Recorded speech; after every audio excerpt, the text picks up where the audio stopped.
ಇಂದು ಮೊಹರಂ ಕೊನೆಯ ದಿನ, ನನ್ನ ನೈಸರ್ಗಿಕ ಕೃಷಿ ಆರಂಭದ ಮೊದಲ ದಿನ. ಈಗಾಗಲೇ ನಾನು ನಮ್ಮ ಅಣ್ಣಗೆ ಹೇಳಿದ್ದೆ, ತೊಗರಿ ಇದಿಷ್ಟು ನಾನು ಜಾಗ ಗುರುತಿಸಿನಿ, ಇದಕ್ಕೆ ತೊಗರಿ ಬಿತ್ತಬೇಡ, ನೀ ಯೂರಿಯಾದ ಹಾಕ್ತಪ್ಪ ಅಂಥೇಳಿ. ಒಂದಿನ ಮತ್ತೆ ಬರೋದಾಗೆ ಬಿತ್ತೇನ. ಏನು ಮಾಡ್ಬೇಕೀಗ? ಆಮೇಲೆ ಅದು ಏಳನ ಕಿತ್ತು ಒಗಿತೀನಿ ಅಂತ ಹೇಳೀನಿ. ಇವತ್ತು ನಾನು ಟ್ರೆಂಚಸ್ ಹೊಡಿತಾ ಇದ್ದೆ. ಇಂಥದ್ದು ಸುತ್ತ ನಾನು 10 ಗುಂಟೆ ಜಾಗ ಆಯ್ಕೆ ಮಾಡ್ಕೊಂಡಿದ್ದೀನಿ. ಸುತ್ತ 4 ನೆಟ್ಟಿಗೂ ಈ ರೀತಿ ಟ್ರೆಂಚಸ್ ಹೊಡೆದು, ಮತ್ತು 15 ಫೀಟಿಗೆ ಒಂದೊಂದು, ಅಂದರೆ ಸುಮಾರು 15 ಫೀಟಿಗೆ ಅಂದರೆ 90, 15, 6 ಟ್ರೆಂಚಸ್ ಬರ್ತವೆ ಇವು.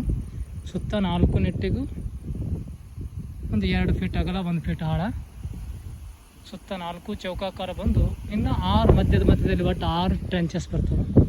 ಅಲ್ಲಿ ಬ್ಯಾಗ್ ಕಾಣುತ್ತೆ ಬೇವಿನ ಗಿಡ, ಅಲ್ಲಿವರೆಗೂ ಆಯ್ಕೆ ಮಾಡ್ಕೊಂಡಿನಿ. ಈ ಟ್ರೆಂಚಸ್ಗಳ ಮಧ್ಯೆ 10 ಗುಂಟೆ ಸಾಕು ಪ್ರಾಯೋಗಿಕವಾಗಿ ಸದ್ಯಕ್ಕೆ. 10 ಗುಂಟೆಯಲ್ಲಿ ನನ್ನ ಮೊದಲ ಮೊಹರಂ ಕೊನೆಯ ದಿನದ ಮೊದಲ ನೈಸರ್ಗಿಕ ಕೃಷಿ ಆರಂಭಿಸಬೇಕು ಅಂತ.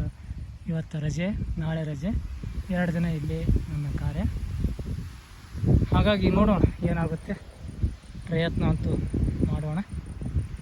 ಪ್ರಯತ್ನಕ್ಕೆ ಫಲ ಒಮ್ಮೆ ಸಿಗೋದಿಲ್ಲ, ಒಂದು ದಿನ ಸಿಕ್ಕೇ ಸಿಗ್ತದೆ. ಥ್ಯಾಂಕ್ ಯು ಸ್ನೇಹಿತರೆ.